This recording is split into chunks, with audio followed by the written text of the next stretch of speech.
Et coucou les Georges, j'espère que vous allez bien. Donc aujourd'hui, je reviens pour une nouvelle saison qui est la saison de Bailou. Si vous aimez ce type de contenu, n'hésitez surtout pas à vous abonner à la chaîne et à cliquer sur la petite cloche afin de ne rien rater. Bailou est le 15e terme solaire du calendrier lunaire chinois. Sa célébration commence lorsque le soleil atteint la longitude céleste de 165 degrés et se termine lorsqu'il atteint 180 degrés. Il y a 3 micro-saisons lors de Bailou qui sont toutes les 3 tournées vers les oiseaux. Donc la première, c'est les oies sauvages migrent vers le sud. La deuxième, c'est les hirondelles aussi migrent vers le sud. Et enfin, en troisième, ce sont les oiseaux qui stockent les provisions. Bailou marque les températures d'automne, ça y est. Donc on va peu à peu rentrer donc dans des températures fraîches. Le vent d'été va faire place au vent d'automne. Et Bailou signifie tout simplement la rosée blanche. Donc ce qui fait que le vent du nord va arriver, les températures vont petit à petit se mettre à chuter, l'air va se condenser en une rosée sur l'herbe et sur les arbres la nuit, ce qui fait que ça lui a donné son nom, donc Bailou. Bailou, c'est la période où on va récolter le coton et ce coton va servir pour tout un tas de choses comme par exemple servir à faire des vêtements ou à faire des duets. C'est également le moment de la floraison de la fleur d'osman, donc guihua.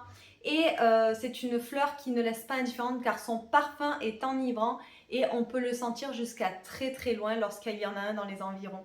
Et on va en faire beaucoup de choses. On peut en faire du thé comme guihua cha, on peut en faire du vin, guihua jiu. On peut également en faire des gâteaux. Voilà, on va l'utiliser en pâtisserie pour donner une petite touche sucrée.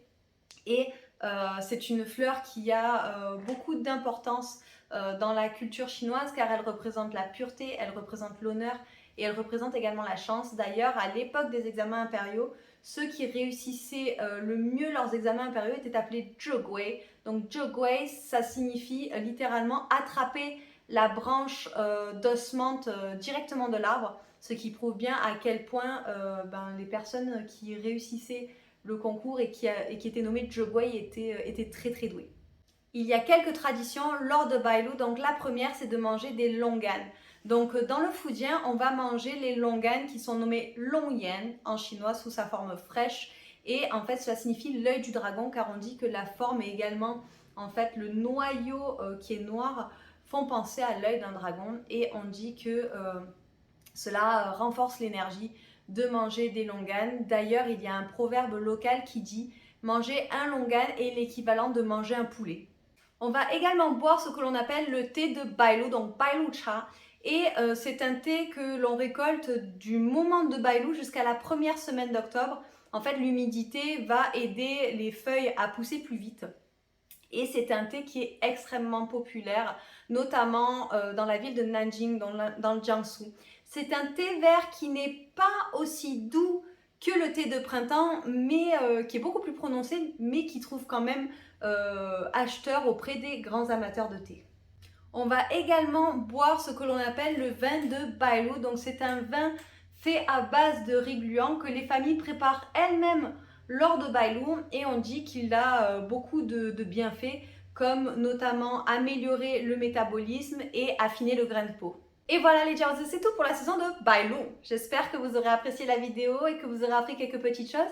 Et vous les Georges, est-ce que vous avez déjà senti la fleur d'osmante ou peut-être est-ce que vous avez déjà consommé quelque chose fait à base de fleur d'osmante comme du thé, du vin ou même une pâtisserie? N'hésitez surtout pas à me le mettre en bas en commentaire. Si vous avez aimé la vidéo, n'hésitez surtout pas à me mettre un petit like, ça me fera super plaisir. Si vous avez vraiment aimé la vidéo, n'hésitez surtout pas à la partager avec vos amis pour leur faire découvrir plus de culture chinoise. Sur ce les Georges, je vous souhaite à très bientôt pour une nouvelle vidéo et en attendant, prenez soin de vous. Bye bye!